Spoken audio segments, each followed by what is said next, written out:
So if we look at morphology development in autistic children, some of the things that we know are that the order of acquisition, like the timing, the milestone, so to speak, for when autistic children figure out the different morphological affixes, like the fact that we have the plural in English. So this is a wug, now there's another one, there are two of them, there are two.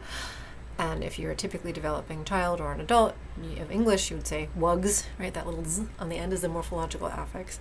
And when you get this one and other ones like the ing, and now they are running, that ing, these types of morphological affixes, the order in which you acquire them appears to be similar in autistic children, right? So that's something that is the same.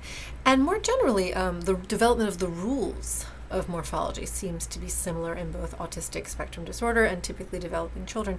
So adding plural markers like wug wugs, past tense markers like I wug today, I wugged yesterday.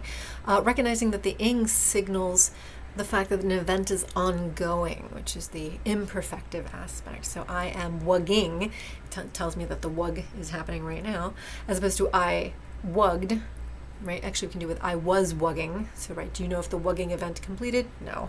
I wugged.